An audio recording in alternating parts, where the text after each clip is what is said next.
तो मगरबी बंगाल और इसके अलावा जिन जिन रियासतों में असेंबली इंतखाबात हुए वहां की आवाम ने अपना फैसला सुना दिया है। नतीजे लगातार आ रहे हैं। आदाब, मैं हूं आपके साथ अबू हुरैरा और सबसे पहले न्यूज 18 उर्दू अपने नाजरीन तक हमने रुझानात पहुंचाए और अब नतीजे पहुंचा रहे हैं। मगरबी बंगाल में शुरुआत में बहुत दिलचस्प रुझानात लग रहे थे, लेकिन उसके बाद फिर टीएमसी ने रफ्तार पकड़ी और ममता बनर्जी के लिए बड़ी खबर है। और इस बीच हम आपको बता दें कि नंदीग्राम से बड़ी खबर आ रही है।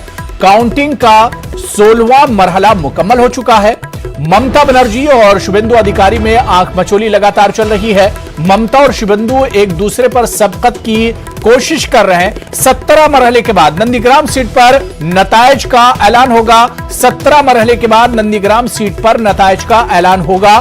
16 मरहले की काउंटिंग मुकम्मल हो चुकी है, लेकिन अभी तक किसके हक में नंदीग्राम का हल्का जाएगा, यह तस्वीर साफ नहीं हो पा रही है। आपको बताते चले कि मगरबी बंगाल असेंबली इंतखाबात की सबसे अहम सीट मानी जा रही है नंदीग्राम, जहां से काउंटिंग का 16वां मरहला मुकम्मल हो चुका है। ममता बनर्जी और शुभेंदु अधिकारी में आंख मचोली चल रही है। ममता और शुभेंदु एक दूसरे पर सबकत ले जाने की कोशिश कर रहे हैं। कुल 17 मरहले की बाद अगर हम बात करें तो यहां पर काउंटिंग होगी। 16 मरहले की काउंटिंग मुकम्मल हो चुकी है। नंदीग्राम सीट पर नतायज का ऐलान होगा। 17 मरहले मुकम्मल होने के बाद अभी 16 मरहले मुकम्मल हो चुके हैं, लेकिन अभी भी ऊंट किस करवट बैठेगा, ममता बनर्जी की जीत होगी या शुभेंदु अधिकारी जीतेंगे नंदीग्राम की सीट, ये तस्वीर अभी तक क्लियर नहीं हो पा रही है।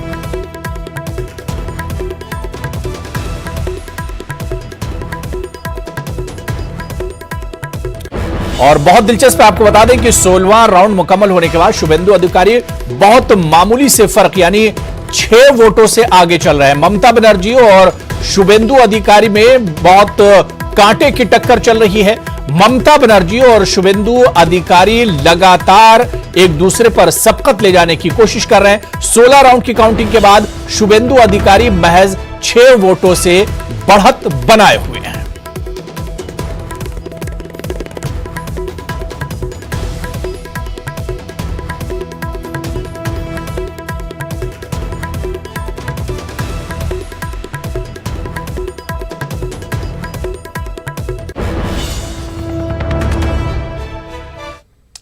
तो लगातार हमारी नजर नंदीग्राम पर भी बनी रहेगी और मगरबी बंगाल के इंतखाबात, इसके अलावा जितनी रियासतें हैं सभी रियासतों के नताइज पर हमारी नजर बनी हुई है। कुछ खास मेहमान आज के नताइज पर तजिया करने के लिए मेरे साथ जुड़ चुके हैं। पहले से ही ये मेहमान मेरे साथ जुड़े हुए। सलमान निजामी साहब, एक बार फिर आपका बहुत इस्तकबाल है। कांग्रेस लीडर हैं सलमान निजामी साहब। और विवेक जी पॉलिटिकल एनालिस्ट हैं, वो भी हमारे साथ जुड़ गए। विवेक साहब, आपका भी बहुत इस्तकबाल है न्यूज 18 उर्दू में। मैं विवेक जी, नंदीग्राम पर थोड़ी सी हम बात कर लेते हैं कि नंदीग्राम का मुकाबला बड़ा दिलचस्प होता जा रहा है। कभी शुभेंदु अधिकारी आगे और कभी ममता बनर्जी आगे, तो एक तरह से ये रेस, लेकिन इसमें तस्वीर पूरी तरह से क्लियर नहीं हो रही है, साफ नहीं हो रही है। विवेक जी, ये तस्वीर। जी जी बिल्कुल अबू जी, मैं आपकी बात से सहमत हूं। मैं सुबह से ही देख रहा हूं, जब से काउंटिंग स्टार्ट हुई है।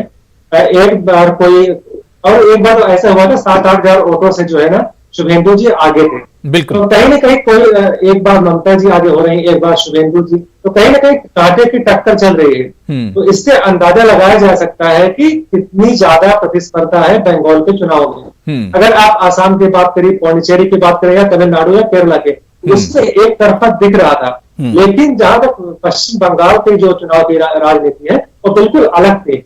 वहां के लोग ज्यादा इमोशनल है। वहां पे अलग अलग बहुत सारे कार्ड खेले गए, जो कि ममता बनर्जी के द्वारा भी और बीजेपी के द्वारा किए गए। लेकिन जो नंदीग्राम का आपने बताया 16-17 राउंड की हो चुकी है काउंटिंग, अभी इतनी ही लगभग बाकी है। तो अभी कहना बहुत मुश्किल है कि कौन जीतेगा।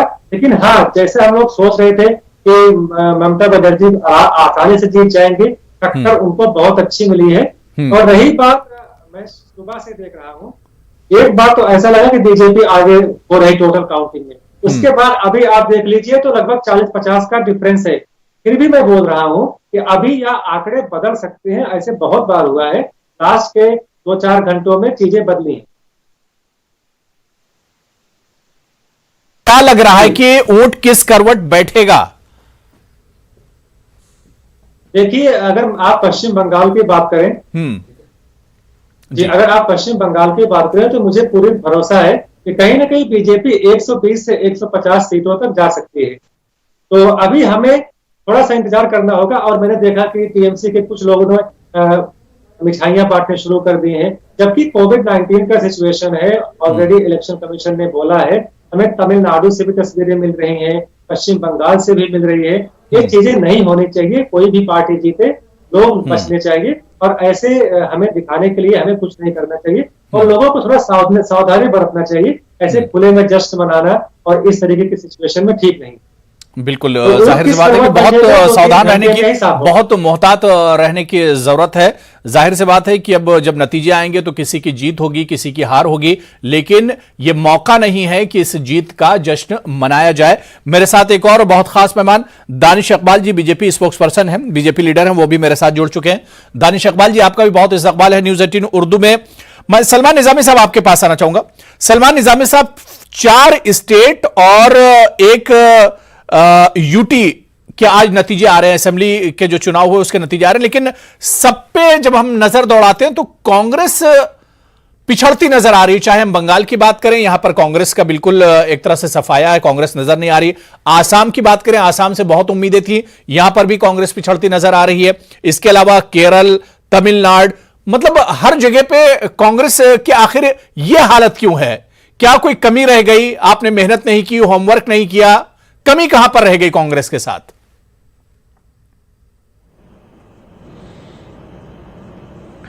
देखिए अबू हुर्रा साहब, काफ़ी डिबेट्स मैंने आपके साथ किए हैं, और मैंने जब कांग्रेस के रिवैम्प, जब गुलाम नबी आज़ाद साहब ने ये बात की थी, उस वक्त भी हमने डिबेट किया था, और मैंने आपको कहा था उस वक्त भी कि जहां जहां कमजोरियां हमारी हुई हैं उनको दुरुस्त करने की जरूरत है। ऐसा नहीं है कि कांग्रेस जो है आज हारी है, कल का आप म्युनिसिपैलिटी का इलेक्शन का रिजल्ट देखिए, कर्नाटका में कांग्रेस जीती है, पंजाब का जो हाल ही में जो म्युनिसिपैलिटी इलेक्शन हुआ है वहां बीजेपी का सफाया हुआ, आम आदमी पार्टी का सफाया हुआ, कांग्रेस वहां जीती है।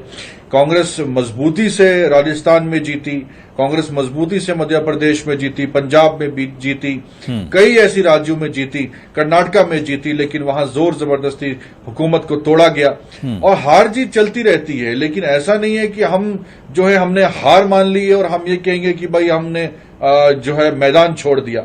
कांग्रेस में कई ऐसे लीडर हैं सीनियर जिन्होंने राय दी, और ये उनकी आवाज भी रही, काफी उस पर डिबेट्स हुए, काफी तनकीद भी की गई, लेकिन उन्होंने, चाहे गुलाम नबी आजाद साहब हो, चाहे कई और लीडर हो, उन्होंने बार बार कहा कि कांग्रेस को जो है रिस्ट्रक्चर करने की जरूरत है ऑर्गेनाइजेशन को। उन्होंने बार बार ये जिक्र किया कि जमीनी सतह पे जो लीडर काम करते हैं उनको एम्पावर करने की जरूरत है। हमें ग्रास रूट लेवल पे, बूथ लेवल पे कांग्रेस को मजबूत करने की जरूरत है।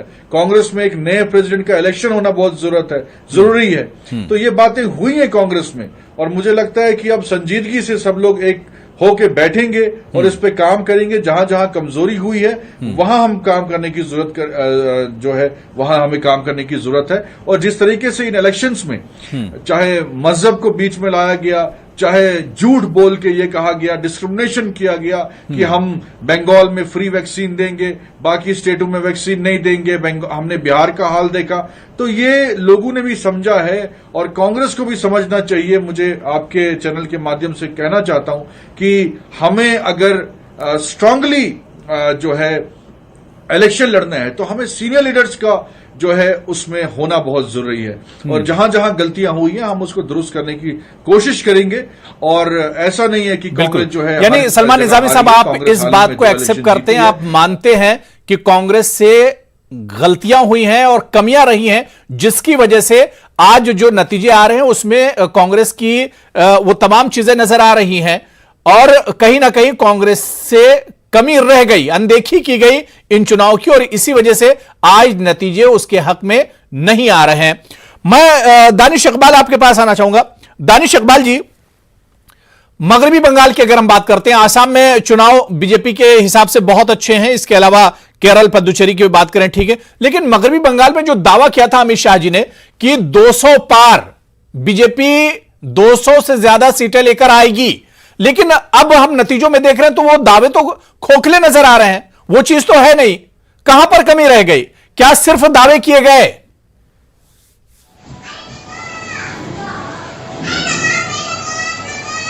देखिए, राजनीतिक दल होने के नाते चुनाव में जाकर के जो है हम अपनी बात रखते हैं और दावे करते हैं कि हम चुनाव जीतेंगे और इतनी मार्जिन से जीतेंगे, इसमें किसी कोई दो राय नहीं है। और हम जो दावे करते हैं उसके आधार होते हैं कि हम इस आधार पर चुनाव जीतेंगे, लेकिन जो रुझान सामने आ रहे हैं वो अप्रत्याशित है। जो विश्वास था, जो हमारे आकलन थे, उसके मुताबिक रुझानों में हम वहां पे पहुंचते हुए नहीं दिखाई दे रहे हैं। लेकिन पश्चिम बंगाल के जो रुझान आ रहे हैं उसमें हम 80 से ज्यादा 90 के आसपास जो है सीट पे हम बढ़त बढ़ाए हुए हैं। और देखिए, जो वहां की चेहरा थी, जो 10 सालों से वहां पे शासन कर रही थी, जो अपनी पार्टी की मुखिया थी, वो 10वें और 15वें चरण में जाकर के जो है 2000 और 3000 वोट से आगे निकलती हैं।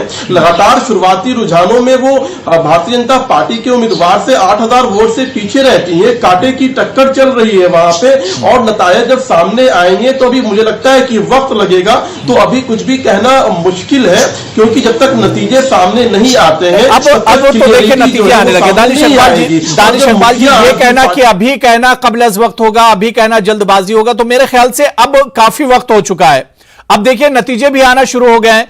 72 सीटों पर बीजेपी लीड कर रही और 8 सीटें बीजेपी जीत चुकी, यानी कुल मिलाकर अगर इसी के हिसाब से नतीजे आएंगे तो 80 सीटें बीजेपी जीत पाएगी, यानी उसकी सेंचुरी भी कंप्लीट नहीं हो पा रही। हालांकि बीजेपी जो कुछ जीत रही है, गेन कर रही है, यह उसका सब फायदा ही है, क्योंकि कहां पर बीजेपी के 3 सीटें थी और अब अगर 80 सीटें आती तो यह बीजेपी का फायदा है। लेकिन मेरा सवाल सिर्फ इतना था कि आखिर जो दावा किया जा रहा था, कमी कहां पर रह गई? क्या आप आवाम को नहीं समझा पाए? ममता बनर्जी और टीएमसी के करप्शन की बात होती थी, क्या यह करप्शन के बारे में आवाम को बीजेपी नहीं बता पाई? आप सीएए और एनआरसी की बात कर रहे थे, क्या उस पर आवाम को आप एक तरह से एग्री नहीं कर पाए? आवाम को वो चीज बीजेपी नहीं समझा पाई, तो कमी कहां पर रह गई? मैं आपके सभी सवाल का जवाब देता हूं।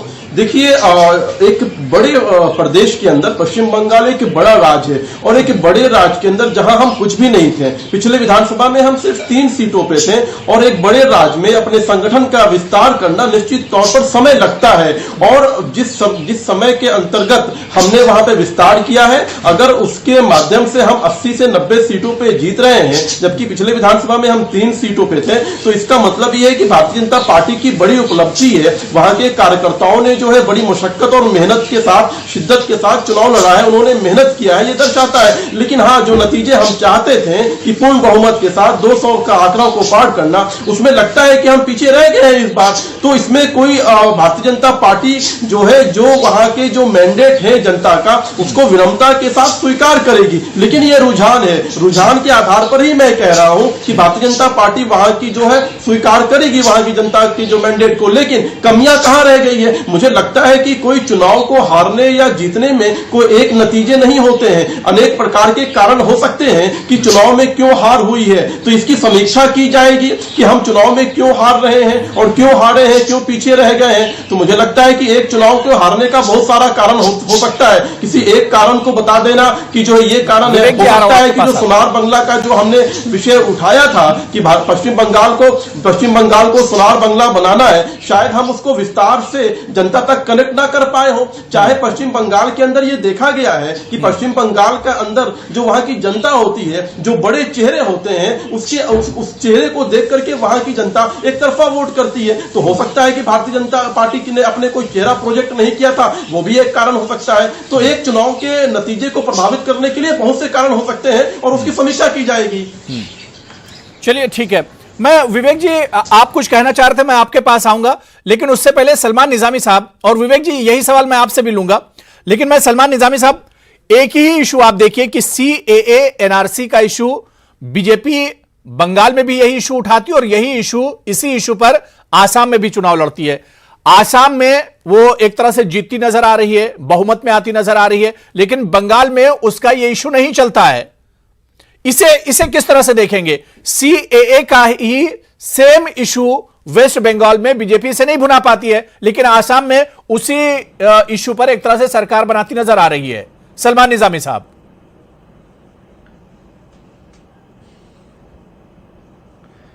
देखिए, सबसे बड़ी बात यह है कि बीजेपी ने पूरे मुल्क में, ये सिर्फ आसाम या बंगाल की बात नहीं है, बीजेपी ने पूरे मुल्क में, चाहे वो पिछले साल के आपने दंगे देखे होंगे दिल्ली में, और ये पोलराइजेशन करने की इनकी रणनीति जो है ये नई नहीं है, ये कई सालों से चली आ रही है। और आज जो रिजल्ट आए हैं, मैंने आपको पहले भी कहा, कहां हमारी कमजोरी जहां पे आई है उसको ठीक करने की जरूरत है। कहां हम उस हिसाब से कंपेन नहीं कर पाए जिस हिसाब से टीएमसी ने बंगाल में कंपेनिंग की। तो मैंने आपको पहले ही कहा कि मैंने तो एक्सेप्ट की है डिफीट, और मैं तो यही आला कमान से गुजारिश करूंगा कि हमें एक टेबल पे बैठ के सीनियर्स को बिठा के जहां जहां हमारी कमजोरी हुई है उसको ठीक करने की जरूरत है। और जिस तरीके से ये तंजीमें जो पोलराइज करने की कोशिश कर रही हैं, जैसे आपने आसाम में देखा, ओपनली कहा गया कि बदरुद्दीन जो है आपका नया जो है आसाम का सीएम बनने वाला है, तो ये सीधा हिंदू मुस्लिम था। और किस तरीके से लोगों के अंदर वो जहर, वो नफरत फैलाई जा रही है। और आज आपने देखा उसका नतीजा सामने है। आज आप दिल्ली देखिए, बेंगलोर देखिए, बॉम्बे देखिए, हमारे कब्रिस्तान है, शमशान है, फूल हैं, जगह नहीं मिल रही है। ऑक्सीजन सिलेंडर्स के लिए भीख मांग रहे हैं लोग, चाहे उसमें हिंदू हो मुसलमान हो। 6 साल में आपने मंदिर और मस्जिद की राजनीति की, आउटकम क्या निकला कि आज हमारे चाहे हिंदू भाई हो, चाहे मुसलमान भाई हो, कब्रिस्तान फुल है, शमशान फुल है, टेबलेट्स के लिए, कैप्सूल्स के लिए भीख मांग रहे हैं, ऑक्सीजन सिलेंडर्स के लिए भीख मांग रहे हैं। हम दावा करते थे कि हम जो है इतने स्ट्रांग इंडिया हमने बनाया है, न्यू इंडिया है, और आज हमें उसी चाइना से सिलेंडर लेना पड़ रहा है, आज उसी यूएई से सिलेंडर लेना पड़ रहा है जिसको हम गाली निकालते थे। आज वही टर्की हमारी सपोर्ट कर रहा है जिसको आपने बाइकआउट किया था कश्मीर का स्टैंड लेने पे। तो ये हमें इस देश को दुरुस्त करने की जरूरत है। इस वक्त ये नहीं देखना कि हम हार रहे हैं या जीत रहे हैं, जैसे कई सीनियर लीडरों ने हमारी पार्टी में कहा, हमें इस वक्त मुल्क को बचाना है। अगर इस वक्त टीएमसी जीती है, हमें उसको वेलकम करना है, उस फैसले को, उनकी स्ट्रेटजी को अप्रिशिएट करना है कि किस स्ट्रेटजी के तहत उन्होंने इलेक्शन जीता। और इस फाइट सलमान निजामी साहब माफ कीजिएगा कि आपने कहा कि मुल्क को सुधारने की जरूरत है, बीजेपी ये नहीं कर रही, बीजेपी वो नहीं कर रही, लेकिन आप देखिए कि आसाम में नतीजे तो बीजेपी के हक में आ रहे हैं। इसके अलावा पुदुचेरी की अगर हम बात करें तो बीजेपी के हक में नतीजे आ रहे हैं। केरल की बात करें तो बीजेपी यहां पर भी उसने एक तरह से अपना खाता खोला है, और बीजेपी के ही हक में यहां पर भी पंजाब में हार गई। जी, मैंने आपको ये कहा कि ऐसा नहीं कि कांग्रेस जो है पूरे देश में हार गई, हम मैदान छोड़ के चले गए। हार जीत चलती रहती है साहब। आप देखिए, हमें अपने विधायकों को वहां से उठा के राजस्थान भेजना पड़ा। हम मध्य प्रदेश में जीत गए, हमारी सरकार को तोड़ा गया, 250 करोड़ का लालच देके हमारे एमएलए को खरीदा गया। ये डेमोक्रेसी है। और असम में क्या हो रहा है? यही तो बंगाल में भी हुआ, देश के हालात यही तो बंगाल में भी हुआ। लेकिन आप देखिए कि यहां सूरत हाल क्या है।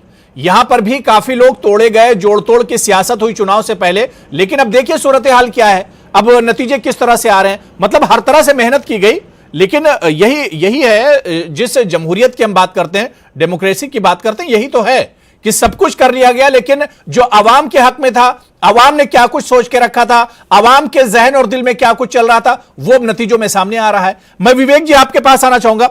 विवेक जी, जो मैंने सवाल सलमान निजामी साहब से किया था कि सेम इशू है, सीएए एनआरसी की अगर बात करें, यही बंगाल में भी बीजेपी ने यही इशू उठाया और यही आसाम में उठाया, लेकिन नतीजे देख रहे हैं तो डिफरेंट हैं, नतीजे दोनों जगह अलग अलग हैं।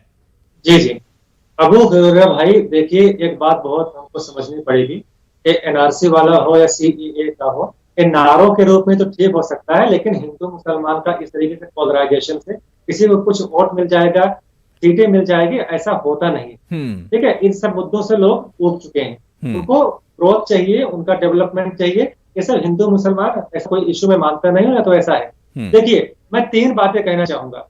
अभी असम की बात हो रही थी और पश्चिमी बंगाल की बात हो रही थी। देखिए, असम में इसलिए भाजपा जीत गई या जीत रही है क्योंकि वहां पर उन्होंने ट्राइबल पर फोकस किया। वहां पे आपको पता होगा चाय बागान है, उनकी मजदूरी बढ़ाई गई। मैंने आपके चैनल पे इसके बारे में डिबेट किया था, और केंद्र सरकार की बहुत सारी नीतियां जो है उसको वहां पे ठीक से इम्प्लीमेंट किया गया है। और सबसे बड़ी बात कांग्रेस के ही है, आपको भी पता है, हेमंत बिश्व शर्मा, उनकी भी बहुत ज्यादा इसमें रोल है अगर हम आसाम की बात करें। रही बात पश्चिमी बंगाल की, तो देखिए, एक बात मैं कांग्रेस के बारे में कहना चाहूंगा, और मैं निजामी साहब की बड़ा सम्मान करता हूं, उन्होंने बड़ी अच्छी बात कही, मैं आंशिक रूप से सहमत हूं। देखिए, कांग्रेस तो कहीं भी कोई जगह नहीं है। दुनिया की सारी पार्टी जीतने के लिए आती हैं, लेकिन कांग्रेस एक ऐसी पार्टी है जो मेरे ख्याल से हारने के लिए आती है। यहाँ के इनके जो टॉप लीडरशिप है, जो उनका शीर्ष नेतृत्व है, वो बिल्कुल काम नहीं करना चाहता। उन्हें, आपने सुना होगा ना, मन के हारे हार है, मन के जीते जीत। ये लोग पहले से मान चुके हैं कि हमको हारना है, हम कुछ कर नहीं पाएंगे, और इसलिए इन्होंने कोई अपना जोर ही नहीं लगाया। और जब आप जोर ही नहीं लगाते, जब आपका टॉप लीडरशिप ही बिल्कुल नकारा है, बिल्कुल वो बाहर है, तो कैसे आप समझ सकते हो आप जीत जाएंगे। रही बात बीजेपी, हालांकि मैं फिर भी बोल रहा हूं, अभी 2-3 घंटे का और समय लगेगा और उसके बाद ठीक होगी। लेकिन अगर बीजेपी हारती है तो मैं 2-3 कारण समझूंगा कि यही इंपॉर्टेंट मेरे ख्याल से है। पहला है कि ममता बनर्जी के टक्कर में बीजेपी के पास कोई सीएम कैंडिडेट नहीं था और ना ही इन्होंने इसकी घोषणा की। दूसरी बात, कहीं न कहीं महिलाओं ने ज्यादा, हो सकता है अटैचमेंट हो या बंगाली अस्मिता हो, उसके वजह से महिलाओं ने ज्यादा वोट दिया है ममता बनर्जी की पार्टी को। और लास्ट में जो बिल्कुल जिस तरह से जो हादसा ममता बनर्जी के साथ हुआ था, क्या इमोशनल टच भी है और इमोशनल की वजह से भी ये चुनाव ममता बनर्जी जीत कर आई हैं उस हादसे के बाद से, जिसके बाद ममता बनर्जी व्हीलचेयर पर बैठकर कैंपेन करती नजर आ रही थी। इस पर भी हम विवेक जी आगे बातचीत करेंगे, क्योंकि छोटे से ब्रेक का वक्त हुआ है। ब्रेक के बाद लौट कर आएंगे तो इस पर भी हम चर्चा करेंगे कि आखिर ममता बनर्जी, बीजेपी के दावे एक तरफ रखे रह गए और ममता बनर्जी इतनी बड़ी आंधी बनकर, इतनी बड़ी ताकत बनकर दोबारा से कैसे उभर रही, इस पर भी हम चर्चा करेंगे। बहुत छोटा सा ब्रेक लेंगे, फौरन हाजिर होते हैं।